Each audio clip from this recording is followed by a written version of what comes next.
동안에 열심히 배우셨잖아요. 근데 이번 책 여러분 일단 보신 분, 읽어보지 않고 일단 책을 봐보신 분, 책을 구경해보신 분. 책이 얇아요, 두꺼워요? 두꺼워요. 그만큼 내용이 어마어마하게 많아요.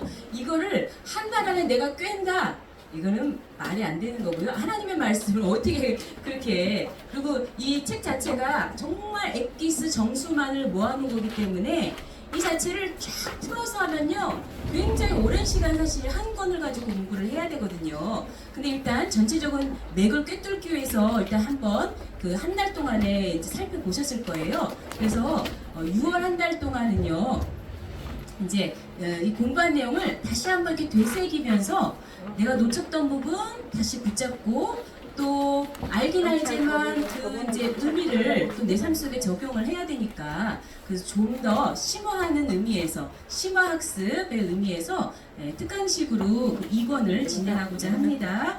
그러니까 이제 보실 때 많이 이거 보던 내용인데 들었던 단어인데 아마 그러실 거예요. 자, 오늘 1강을 보시면은 구속사와 제목이 뭐예요? 언약이에요. 우리가 1권 책 창세기 족보를 배울 때에는 가장 많이 나오는 핵심 단어가 무엇이었어요? 1권 배울 때 1권 구속사라는 말하고 또 족보라는 단어가 그냥 계속 나잖아요. 그래서 창세기 자체가 족보 이야기다라고 할 정도로 거기에는 10개의 족보가 들어가 있죠.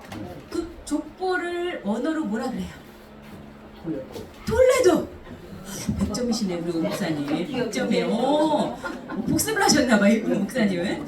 그래서 그 1권을 통해서는요, 족보 속에 담겨있는 하나님의 오묘한 섭리가 무엇일까? 근데 그걸 우리가 공부를 한 거예요. 그런데 그 족보를 쫙 이렇게 나열해 볼 때 1대 아담부터 자 10대 누가 등장했죠? 10대 노아가 등장했어요. 그래서 이렇게 딱딱 떨어지는 숫자들 있죠? 다 중요하지만 그 중에서도 1대 얼마나 시조니까 얼마나 중요해요? 자 10대도 중요합니다. 그래서 노아를 통해서 놀라운 구속 역사를 펼치셨어요. 그 다음에 10대에는 누구예요? 아브라함. 그래서 창세기 전체는요 50장 분량이지만 그죠? 창세기는 50장으로 되어 있잖아요. 누구 하나 등장시키려고 지금 이야기가 지금 흘러가고 있었어요? 아브라함. 그래서 그 족보 이렇게 우리가 위에서 아래로 내려가는 족보의 방식을 뭐라 그래요? 무슨 식? 하향식 족보는요 맨 끝사람이 중요해요. 그 맨 끝사람이 아브라함인 거예요.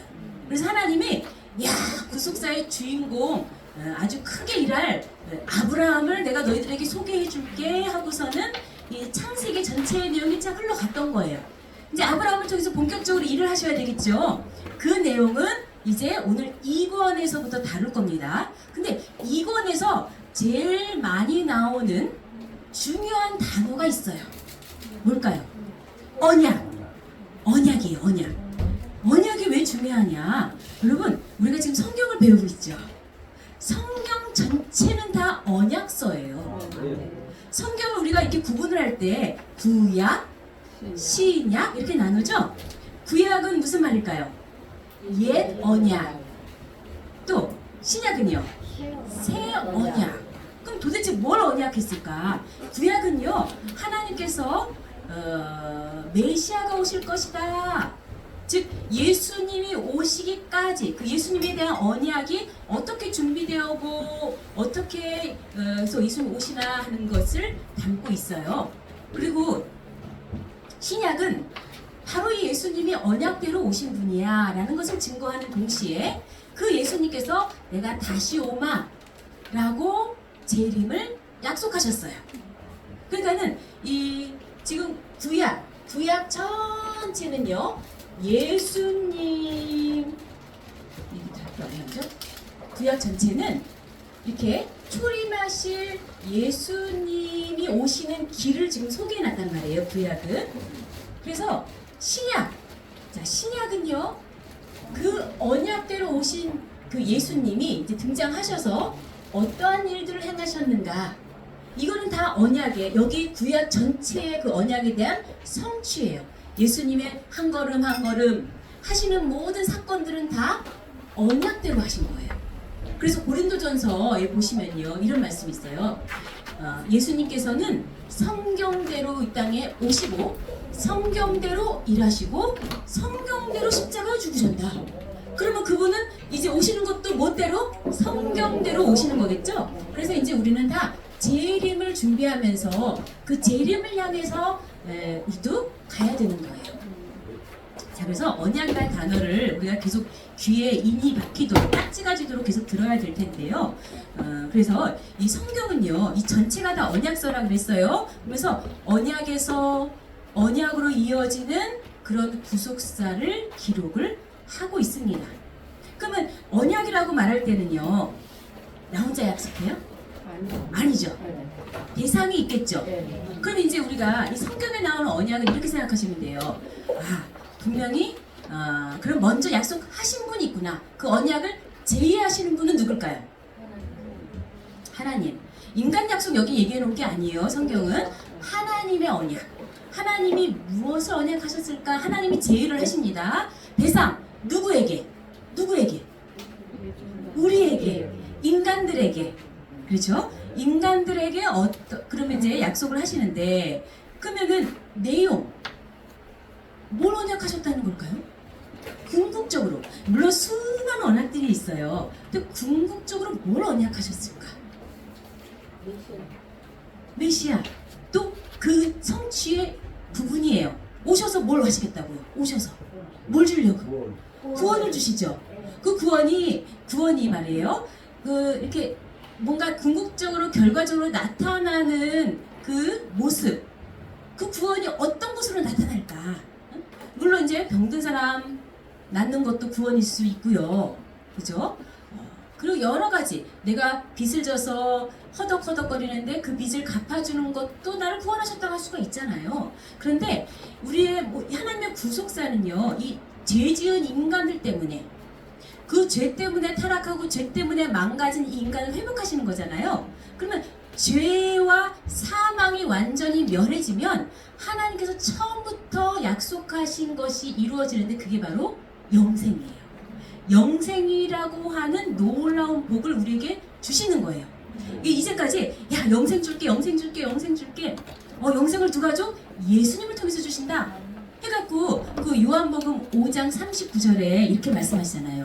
야 너희들이 성경에서 영생을 원해서 이렇게 성경을 열심히 상고하는데 근데 이 성경 전체는 누구를 증거한다?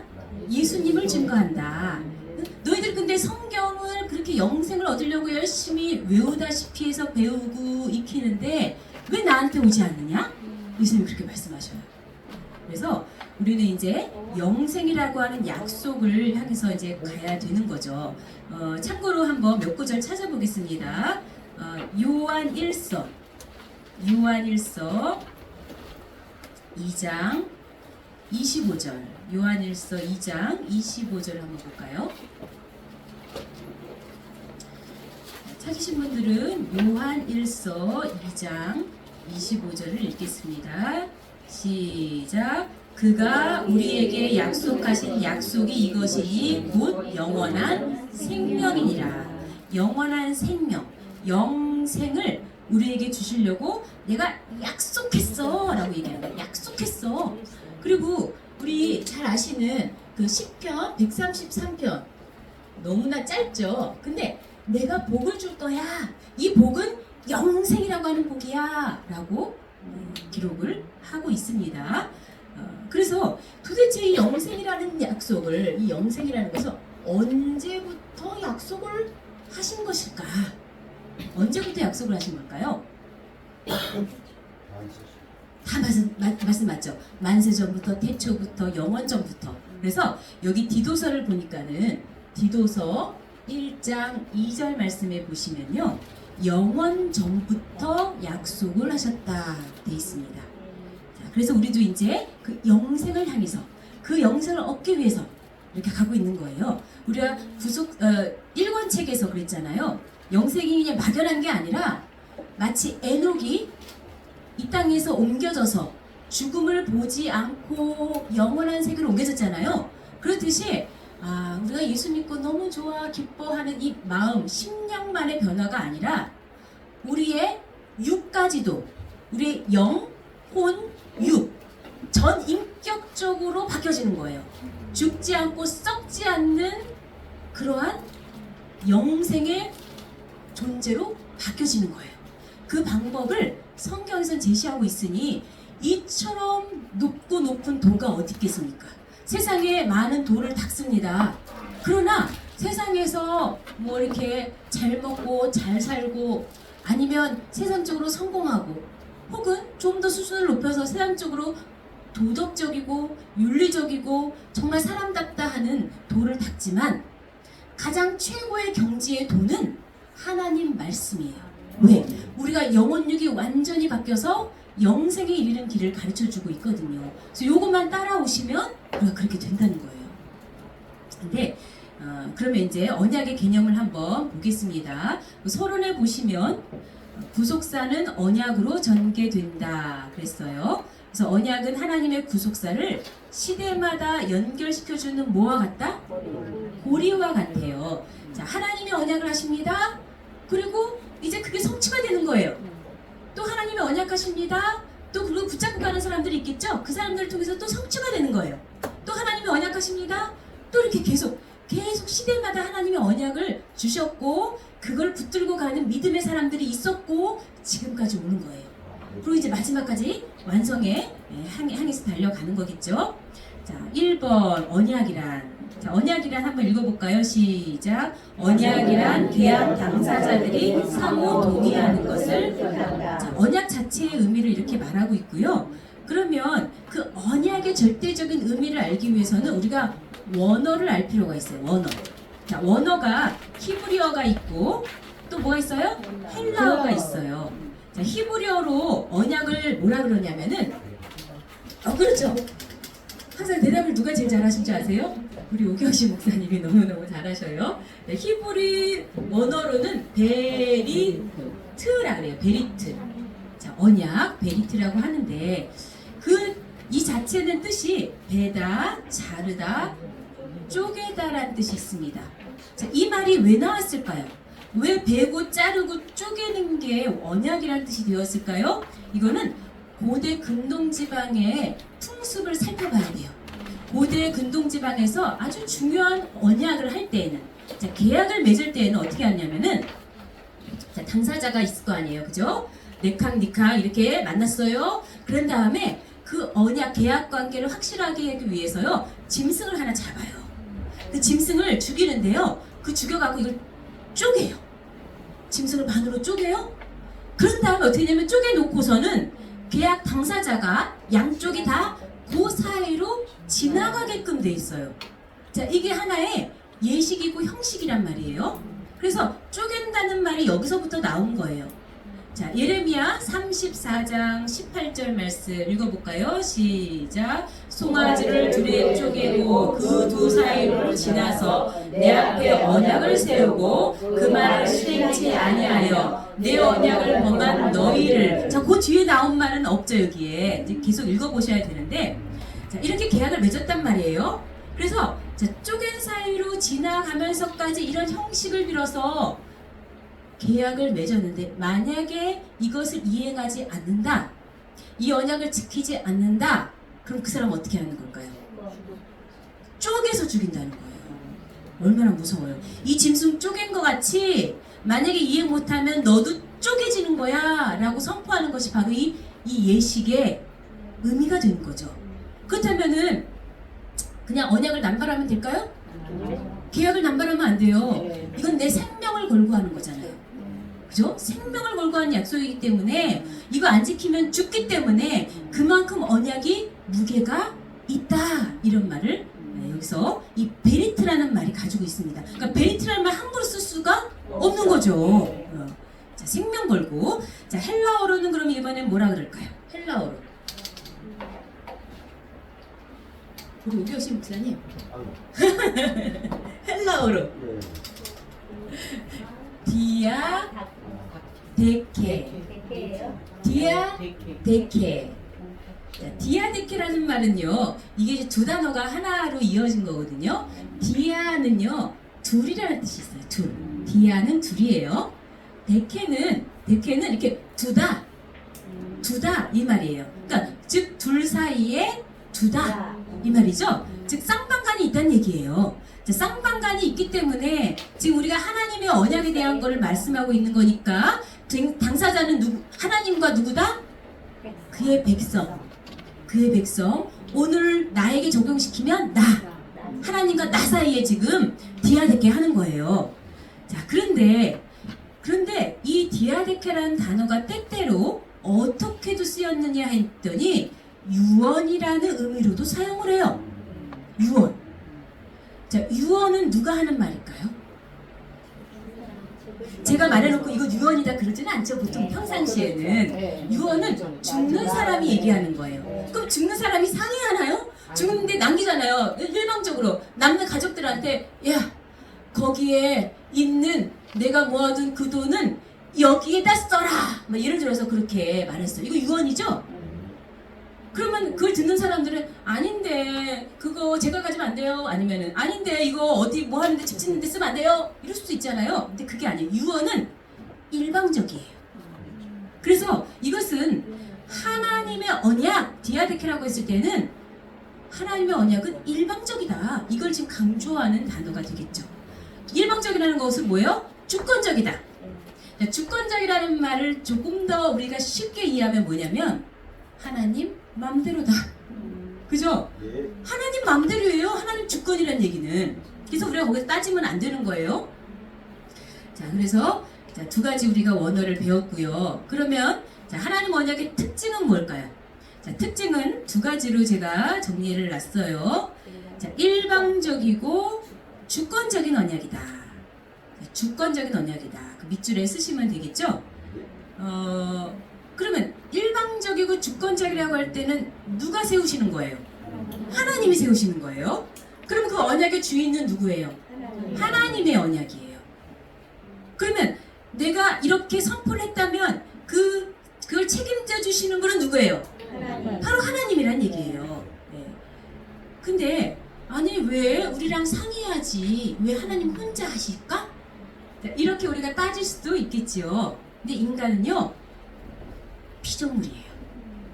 하나님과 아무리 맞짱을 뜨려고 해도 동등해질 수가 없다는 얘기예요. 하나님은 창조주죠. 우리는 피조물이에요. 그러니 감히 하나님과 어떻게 동등합니까?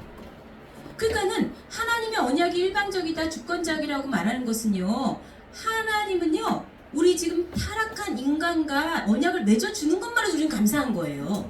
그죠? 타락한 인간은 언약을 맺을 수 있는 자격을 이미 상실했어요. 여러분, 이 동등이라는 것이 얼마나 중요한지 보세요. 만약에 어느 회사에 큰 기업에 CEO가 있다고 쳐보세요. 그 CEO가 계약을 맺어요. 자, 누가 나왔는지 아세요? 유치원 어린애가 나왔어. 유치원 어린애하고 지금 기업의 대표가 언약 계약을 지금 맺을 수 있어요? 안 되죠. 이 애는 아예 자격이 안 되는 거예요. 네? 그리고 아무리 이렇게 했다고 하자 이 애가 그걸 책임질 수 있어요? 안 되죠. 그러니까 우리가 뭔가 중요한 거를 결정하거나 이렇게 법적으로 할 때에는 항상 조건이 미성년자는 안 되는 거예요. 그렇죠? 성인, 법적인 성인이 돼야지 어떤 것든 효력이 있는 거예요. 그래서 하나님의 일방적이고 주권적인 언약이라고 해서 우리가 따지고 우리가 뭐라고 할 수 있는 것이 아닙니다. 그렇지만 우리가 믿을 수 있는 건 뭐냐, 이 언약의 시작이 항상 하나님이지만은 그것이 이건 불공평해, 우리 너무 이거 싫어, 억울해 라고 할 필요가 없어요. 왜냐? 그 마음은 항상 타락한 인간을 구원하시고자 하는 것이 목적이기 때문에 그래요. 그리고 그 시작은 항상 뭐에서 출발했느냐? 사랑에서 출발했기 때문이에요. 하나님의 먼저 사랑해서 우리를 택하셨고 우리에게 언약을 주셨고 그걸 이끌어가고 계시는 거예요. 그 사랑이라는 걸 알기 때문에 우리가 잠시 이 언약을 우리가 함께 가느라고 허덕허덕 너무 힘든 것 같지만 우리는 걱정할 필요가 없어요. 아, 그 큰 사랑으로 우리를 이끌어 가시는구나 한번 알기 때문에 절대 우리는 불안해할 필요가 없어요. 자, 우리 요한일서 4장 10절을 한번 보겠습니다. 요한일서 4장 10절 보시면은 사랑은 여기 있으니 우리가 하나님을 사랑한 것이 아니요 오직 하나님이 우리를 사랑하사 우리 죄를 위하여 화목제로 그 아들을 보내셨음이니라 그랬고요. 자, 19절은 같이 읽어보겠습니다. 19절 시작. 우리가 사랑함은 그가 먼저 우리를 사랑하셨습니다. 우리를 먼저. 자, 그래서 하나님의 언약은요. 자, 거기 교환에 있는 것처럼 언약은 하나님이 명하신 것이다, 세우신 것이다, 주신 것이다 이렇게 표현을 하고 있고요. 그 하나님의 언약이기 때문에 항상 내 언약이라고 표현하고 있어요. 거기 출애굽기 19장 5절에 나오죠. 내 언약이라고 나와 있어요. 그러면 하나님의 그 언약을 내가 받아들이고 함께 갈 때에는 나는 뭐라고 불리움받을 수 있느냐? 언약 백성. 얼마나 소중하고 아름다운 이름인지 몰라요. 언약 백성. 내가 언약 백성이 되는 겁니다. 자, 하나님의 언약의 특징 두 번째입니다. 거기 밑줄에 들어갈 말이 뭘까요? 영원한 언약. 그렇죠? 영원한 언약. 영원한 언약이라는 것은요, 그 효력이 영원하다는 거예요. 그리고 영원할 수 있는 것은요, 영원하신 하나님이 맺었기 때문에 영원한 거예요. 영원하신 하나님. 뭔가 유효기간이 있는 게 아니에요. 그거 이스라엘 백성에게 있으니까 나하고 상관없네가 아니라 영원하신 하나님을 붙들고 있는 나에게도 해당이 되는 거죠. 그리고 영원한 언약이라고 말할 수 있는 이유는요, 영원한 말씀으로 언약을 했기 때문에 그래요. 영원한 말씀으로 맺었기 때문에. 그래서 시편에 보시면요, 시편 105편 8절, 9절, 10절 이렇게 쭉 연달아 있죠. 거기 보면 그 언약 곧 뭐라고 돼 있어요? 천대에 명하신 말씀이라고 하고 있어요. 그죠? 말씀. 언약은 곧 뭐다? 말씀이다. 말씀. 그럼 천대라고 해서 우리가 지금부터 헤아릴 거예요. 천대는 되게 상징적인 의미가 있는 거예요. 천대를 갖다가 어떻게 몇 년이라고 규정 지을 수 있어요? 천대는 영원하다는 거예요. 옛날에 뭐 이렇게 가장 그 축복을 기원할 때 천세수를 하옵소서, 만세수를 하옵소서 그러죠? 네. 딱 1000년만 살고 죽어라가 아니라 거기 때는 영원히 살으라고 하는 의미가 담겨 있습니다. 그래서 이 언약은요, 영원하다는 것은 과거로 끝난 죽은 언약이 아니라 바로 현재 오늘날도 살아있는 언약이다는 것을 기억하시기 바랍니다. 자, 이번에 세 번째로 언약의 종류를 볼 텐데요. 좀 이 단어 자체가 굉장히 딱딱해요. 그래서 요거를 이제 보통 그 모든 그 구속사 시리즈 책 처음에는요, 개념 설명이 들어가거든요.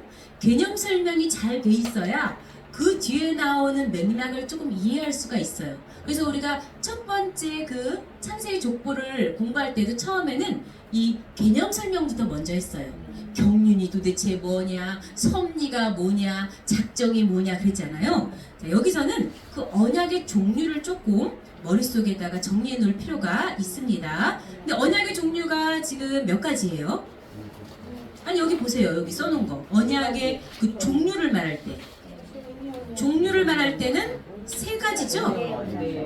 그렇죠. 여기 세 가지 적어놨죠? 행위 언약, 또 구속 언약, 그리고 은혜 언약이 있어요.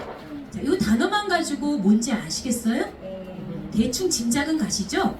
그리고 이제 공부를 했는데 우리가 정확하게 정리를 해볼게요.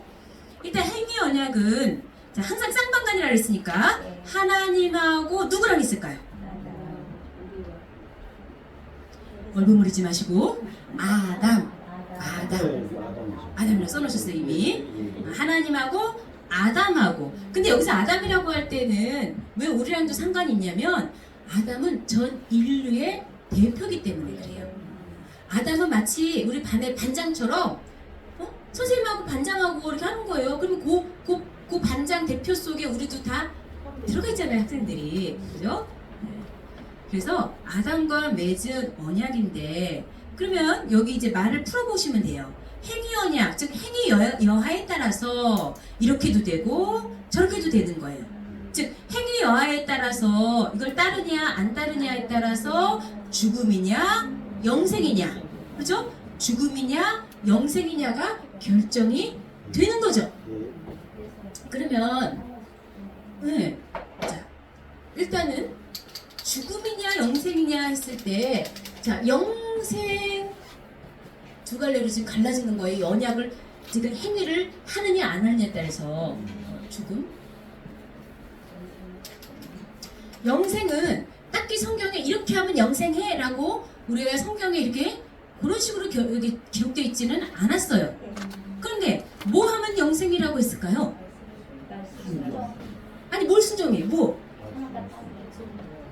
그래서 선악계 따먹지 말았죠. 자, 예를 들면은 이 죽음에 대해서는 하나님 뭐라 했냐면은 창세기 2장 17절에 너 선악과 따먹지 마 하고 명확하게 거기 나와 있죠.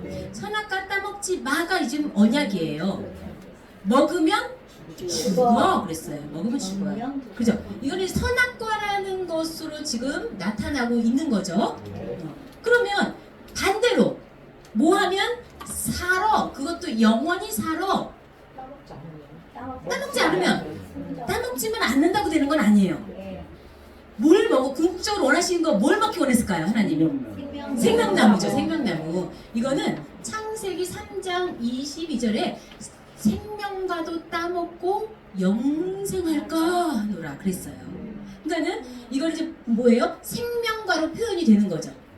생명과를 먹으면 영생하는 거고 선악과를 먹으면 죽는다는 것이 요 행위 언약을 통해서 우리가 알 수가 있습니다. 근데 이거를 언약을 아담이 지켰을까요? 못 지켰을까요? 못 지켰죠. 못 지켰어요. 그러면 정확하게 못 지켰다는 말은 여기는 없는 것 같은데요. 호세아서를 보시면 그 성경은 전체를 다 꿰뚫어야죠. 호세아서 6장 7절을 보면은 아담이 언약을 어겼다고 나와요. 아담이 언약을 어겼다고 나와요. 자, 이렇게 해서 자, 그럼 하나님이 분명히 영생하는 길을 알려줬건만 그 길을 가지 못했으니 이거 인간 다 끝장났네요. 그죠? 아담의 후예들은 다 이제 사망이 펼쳐진 거예요. 큰일 났어요. 어떻게 해요? 한 번 더 하나님이 언약을 주셔야죠. 그래서 나온 것이 구속 언약이에요. 이 타락한 인간들, 아담 이후의 모든 후예들은 다 타락한 인간들이잖아요. 그 아담의 후예들은요, 결국은 못 지켜요. 못 지켜요. 그렇기 때문에 하나님께서는요, 대신 누구라 언약을 했을까요? 예수 그리스도예요. 하나님과 예수 그리스도와 맺은 언약이 무슨 언약이다? 구속 언약이다. 자, 그 내용을 한번 보겠습니다. 하나님께서 타락한 인간을 구원하시기 위하여 창세 전에 세우신 언약이다. 아담이 지키지 못한 행위 언약을 성자 예수님께서 지키도록 하신 것이다. 그 지키도록 앞에다가요 명확하게 하기 위해서 대신이라고 쓰세요. 대신 지키도록. 그죠? 우리 인간은 못했으니까 예수님께서 대신 지키도록 하신 거예요. 그래서 이 행위 언약이란 먼저 준 게 이제 행위 언약이잖아요. 근데 행위 언약을 지키지 못해서 타락한 에덴 동산에서 쫓겨난 요 아담을 위해서, 아담뿐만 아니라 거기에 걸려 있는 모든 인류를 회복시키기 위해서 누가 오신 거예요? 예수님이 오셔서 십자가에서 피를 흘리시고 우리를 대신해서 그 율법의 요구를 다 충족시키셨어요. 그래서 이 구속 언약은 너무너무 감사한 언약이에요. 이 구속 언약이 없었다면요, 인류가 스스로가 구원시킬 수 있을까요? 안 되는 거죠. 구원의 길이 없는 거예요. 예수님 때문에 우리 살았어요. 그죠? 그래서 이 구속 언약을, 자, 다음 장 보시면 이렇게 에베소서에서 말씀합니다. 에베소서 1장 4절 5절 보면 곧 창세전에 그리스도 안에서 우리를 택하사 우리로 사랑 안에서 그 앞에 거룩하고 흠이 없게 하시려고 그 기쁘신 뜻대로 우리를 예정하사 예수 그리스도로 말미암아 자기의 아들들이 되게 하셨으니. 자, 우리를 택하신 것도 예수 그리스도 안에서가 분명히 선제돼야 됩니다. 그죠? 네. 우리를 택하는데 뭐 우리가 잘난 게 있어요? 우리가 공로가 있어요? 우리가 뭐 조건이 되고 자격이 됩니까? 우리는 안 되는데 그리스도 안에서가 분명히 단서가 붙는 거예요. 그리고 우리를 예정하사도 마찬가지예요. 그 기쁘신 뜻대로라고 돼 있지. 우리가 무슨 우리는 아무 공로 없어요. 그리고 우리가 하나님 아들 되는 것도요. 거기 예수 그리스도로 말미암아 그랬잖아요. 예수 그리스도 온전히 그 예수 그리스도하고 하나님이 대신 언약을 하신 겁니다. 참고로 갈라디아서 3장 13절을 적어 놓으시는데요. 거기 어떤 내용이냐면 그리스도께서 우리를 위하여 저주받은 바 되사. 자, 우리를 위해서 당신이 저주를 다 온판 뒤집어 썼어요. 그리고 율법의 저주에서 우리를 속량하셨다 그랬죠. 이게 바로 십자가 사건이잖아요. 십자가를 통해서 온전히 우리를 회복해 주시는 줄로 믿습니다. 자, 그러면 이 한 가지 우리가 해결할 문제가 있어요. 여기서 아직 은혜 언약 가기 전에 뭘 해결해야 되냐면 지금 먼저 나온 게 지금 아담하고 한 게 뭐예요? 행위 언약. 그래서 행위 언약을 제대로 못 지켜서 나온 게 뭐라고요? 구속 언약이잖아요. 근데 시점상으로 보면은 누가 더 먼저 나온 줄 아세요? 시점으로 보면은 구속 언약이 더 먼저 있었어요. 좀 이해가 안 되지 않으세요? 자, 아담에게 먼저 하나님이 행위 언약 하셨죠.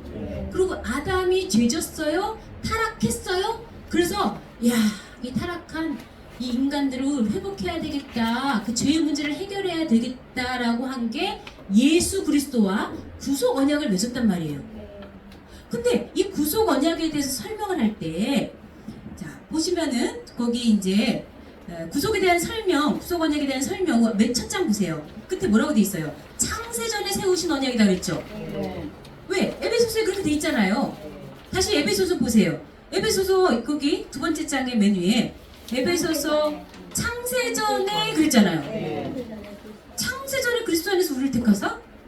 어떻게 시간 순서상 뭐가 맞지 않는 것 같지 않으세요?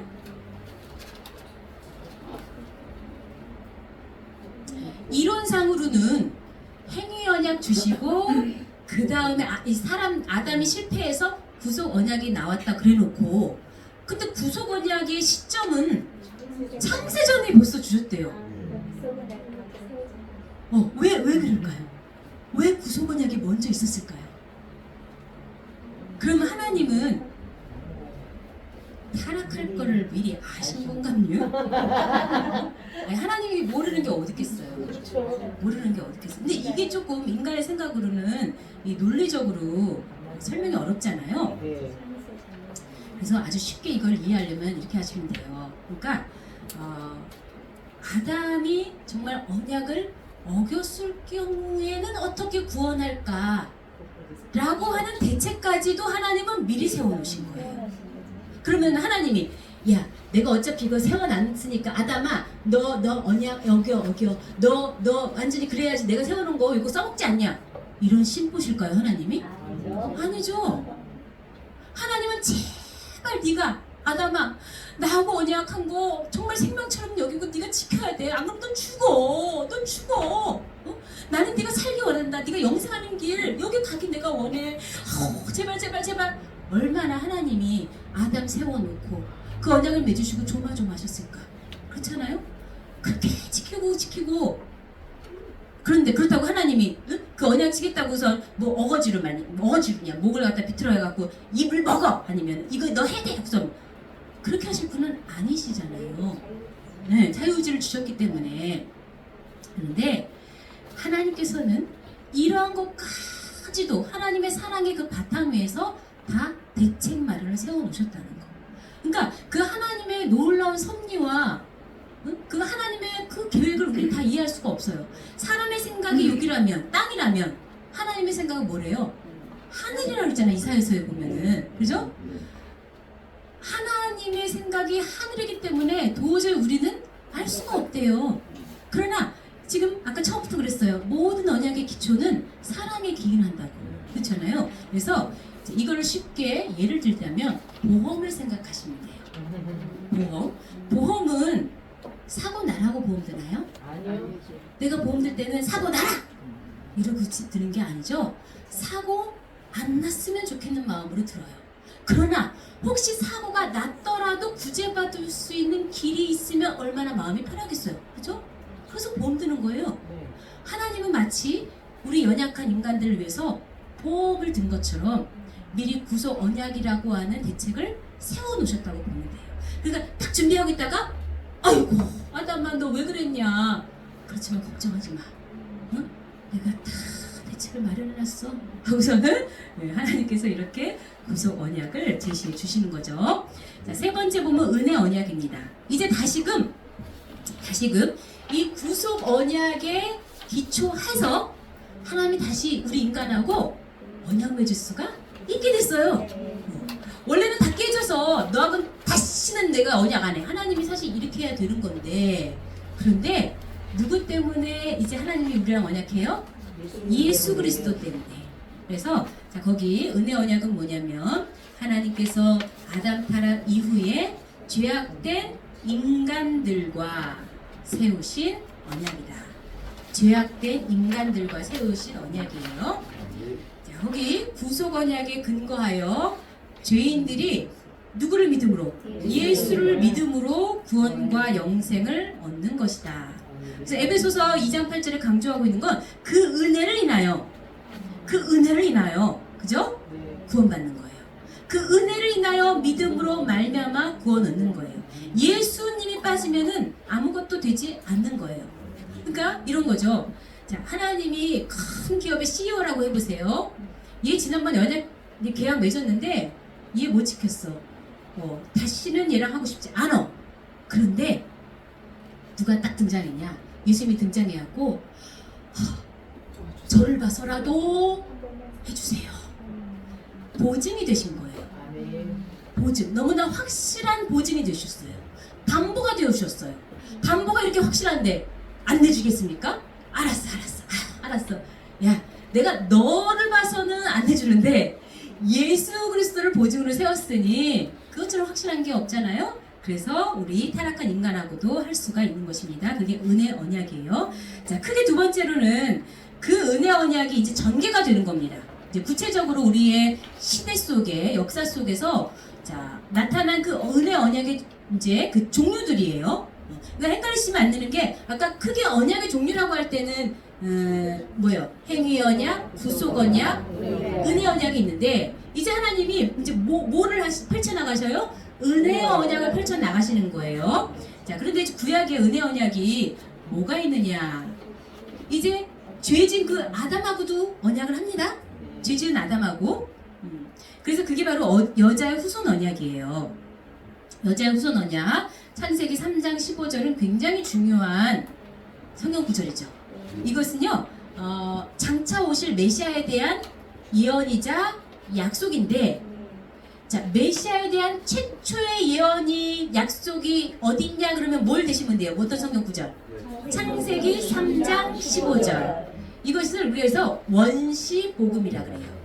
원시복음. 최초의 메시아에 대한 복음입니다. 그래서 그러면 여자의 후손이 와서 이렇게 할 것이다 라고 하는, 회복시킬 것이다 라고 하는 것을 하나님께서요 증표를 주셨어요. 혹시 그 증표를 아시는 분? 아담이 받았는데 가죽옷이, 그 하나님께서 가죽옷을 입혀주실 때는 그 가죽옷이 상징하는 것이요, 짐승이 죽어야 되는 거죠. 누군가의 희생, 죽음을 통해서 이제 너를 보호하고 너를 확실하게 내가 책임져 주겠다고 하는 거. 그래서 아마 아담이요 그 이후로 그 가죽옷을 평생을 아마 보관해 놨을 것 같아요. 그래갖고 이 자자손손이 이제 교육을 시키잖아요. 얘들아 모여봐라, 이 헤레비가 얘기해줄게. 그래서 에덴 동산 얘기를 해줬을 거 아니에요. 그럴 때마다 진짜요? 진짜 그런 일이 있었어요? 라고 할 때마다 뭐를 보증으로 보여줬을까요? 가지고 이 헤레비가 받은 거야. 하나님께서 그 언약해 주시고 이 언약의 증표를 이거 주셨지 않냐? 라고 얘기해 줬었을 것 같아요. 자, 그래서 여자의 후손 언약이 있고요. 그 다음에는 또 그 시대를 거쳐서 10대 만에 누구예요? 10대 만에 노아 언약인데 다른 말로 그죠, 무지개 언약이라고 하죠. 왜냐면 증표로 받은 것이 무지개이기 때문에. 창세기 9장 13절에 내가 내 무지개를 구름 속에 두었나니 이것이 나의 세상과의 언약의 뭐다? 증거니라 그랬어요. 표면적으로는 이제 다시는 홍수로 세상을 멸하지 않겠다고 하는 건데, 자, 하나님께서는 이 무지개 언약을 주심으로써 보호해 주시겠다고 하는, 책임지시겠다는 그러한 표시를 주신 것입니다. 자, 세 번째는 아주 중요한 또 대표적인 언약이기도 하는데 누구와 했을까요? 이 10대, 또 10대니까 아브라함 언약이에요. 근데 아브라함은요, 이거 계속 중요하다고 제가 강조하고 있죠. 아브라함하고는 한 번만 한 게 아니에요. 성경에 나온 것을 다 보니까는 몇 번 언약을 했대요? 7번 언약을 했대요. 자, 7번 언약을 했는데 이 내용 속에는요, 앞으로 전개되는 이 구속사의 중심 내용이 바로 이러한 내용이 될 것이다. 동시에 하나님께서는 이제 아브라함을 통해서 세상 만민에게 이제 복을 주시겠다고 하는 내용이 여기에 담겨 있는 겁니다.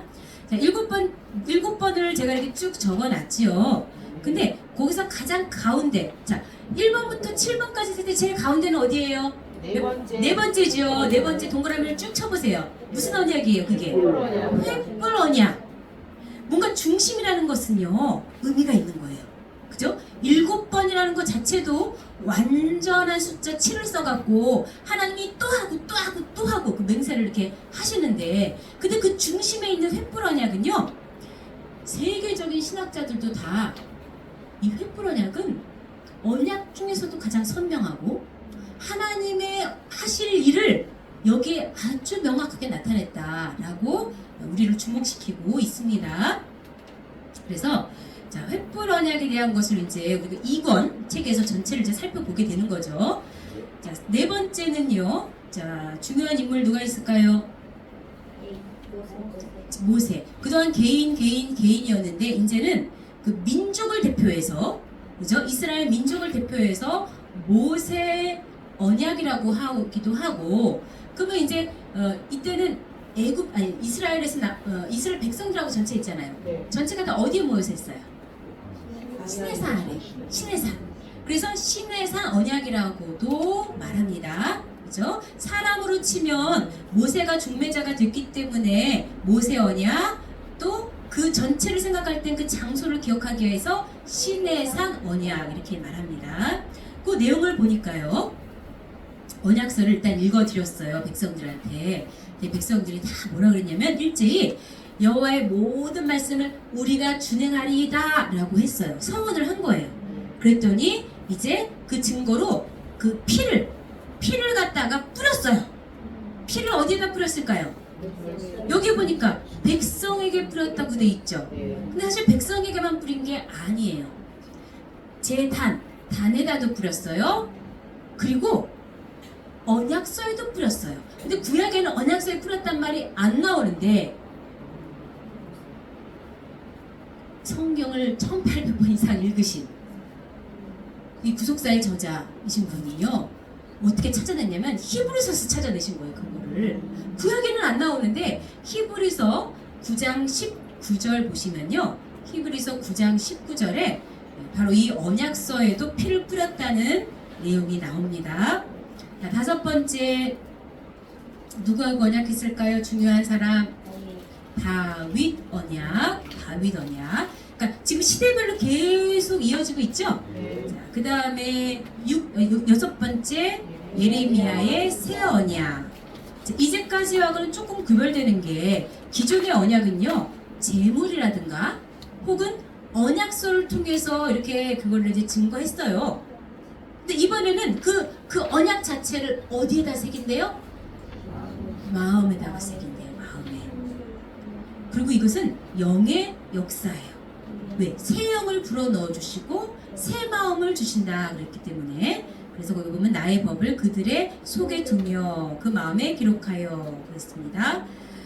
자, 그러면 이제 한 눈으로 볼 수 있게 구속사와 은혜 언약을 쭉 나열을 해놨죠.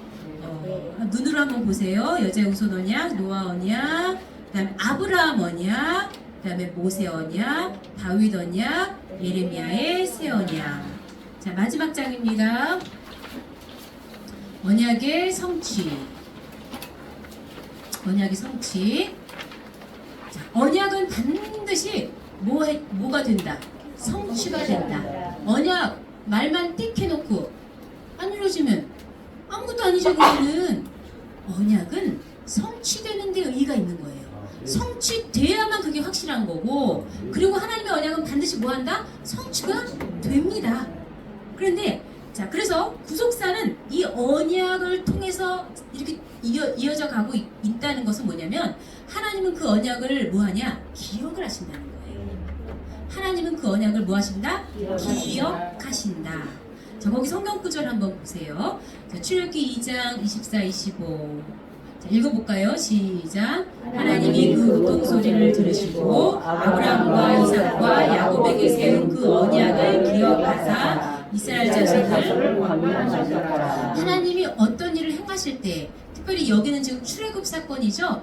출애굽이라고 하는 이 어마어마한 대역사를 펼치실 때 하나님이 그 시작점을 뭐라고 했냐? 내가 언약을 기억해서 하는 거야 라고 하시는 거예요. 그래서 자, 이러한 일이 있고, 출애굽기 6장 5절도 읽어볼까요? 시작. 이제 애굽 사람이 종을 삼은 이스라엘 자손의 신음을 듣고 나의 언약을 기억하노라. 그러니까 하나님이 기억하지 않으면 누가 그걸 기억하겠으면 누가 이걸 이루겠어요. 근데요, 안타깝게도 우리는 다 잊어버려. 어쩜 이렇게 잘 잊어버리죠? 그죠? 그래서 그 이권책이 제목이 뭐예요? 잊어버렸던 만남. 누구하고 만나야 되는 거예요? 하나님하고 만나야 되는데 잊어버리고 있었어 맨날 하나님보다 다른 게 더 차지하고 있으니까 그랬는데, 다시금 우리가 말씀을 보면서 기억을 되새기는 거야. 그렇지, 맞아 하나님이 그렇게 얘기하셨지. 이야, 그렇게 나하고 언약하셨어. 하나님 이런 축복 주신다 그랬어. 이걸 다시 기억해낼 때 모든 게 회복될 수가 있는 거예요. 우리가 언약을 기억할 때 놀라운 회복의 역사가 있을 줄로 믿습니다. 그래서 이제 시편 106편 45절에도 저희를 위하여 그 언약을 기억하시고 이렇게 말씀을 하십니다. 그래서 하나님은 우리 인간들이, 성경에 보면 이스라엘 백성들이 위기의 순간을 만날 때마다 하나님은 언약을 딱 기억하시고 구해주신 것을 볼 수가 있습니다. 자, 두 번째, 하나님은 언약을 반드시 이행하신다. 자, 거기 성경 구절의 표현을 보면 이행하신다 그랬죠? 하나님이 반드시 성취하신다 이 말씀입니다. 세 번째, 하나님의 언약은 성취되는 때가 있을 때, 여러분 그 언약, 우리가 계약을 맺잖아요. 내가 이 물건을 산다고 해보세요. 그러면 언제 이것이 넘어갈 것인지, 언제까지 그 계약금과 잔금량 이 돈을 다 지불할 것인지, 항상 계약이라고 하는 거, 언약이라는 거 시점이라는 게 있는 거예요. 그죠? 그 시점이 있어야 그 언약을 이거를 갖다가 명확하게 딱딱딱 할 수가 있고, 도드롭게 볼 때에 아, 며칠까지 걸리는데 그게 됐구나 라는 걸 통해서 확실히 이행됐음을 확인할 수가 있습니다. 그래서 하나님의 언약도요, 성취되는 때가 정해져 있어요. 그래서 그 하박국 2장 3절에는요, 이 묵시는 무슨 때가 있어요? 정한 때가 있다 그랬잖아요. 정한 때가 있기 때문에 특히 종말에 대해서는 우리가 그러잖아요. 왜 이렇게 안 이루어져? 왜 이렇게 안 이루어져? 우리 생각에는 안 이루어지는 것 같아요. 더딘 것 같아요. 더딘 게 아니래요. 여기 보면은 더딜지라도 기다리라. 지체되지 않고 정령 뭐하리라? 응하리라 그랬어요. 우리가 조급하니까 더딘 것 같죠? 하나님은 다 정할 때가 있기 때문에 그래요. 그러니까 우리에게 지금 필요한 건 뭐냐면 인내. 인내라는 건요, 결국 믿음을 동반하는 거예요. 믿지 못하면 인내 못해요.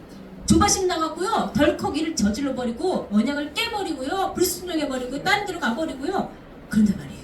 그래서 우리는 항상 믿음이 발판이 될 때에 인내를 하고 그 끝을 볼 수가 있게 됩니다. 끝까지 기다리시고 그 언약의 성취를 목도하시고 체험하시는 저희들 될 줄로 믿습니다. 에스겔 12장 28절에도 말씀하셨죠. 주 여호와의 말씀에 나의 말이 하나도 다시 더디지 않을지니 나의 한 말이 이루리라 그랬어요. 자, 결론을 보겠습니다. 결론.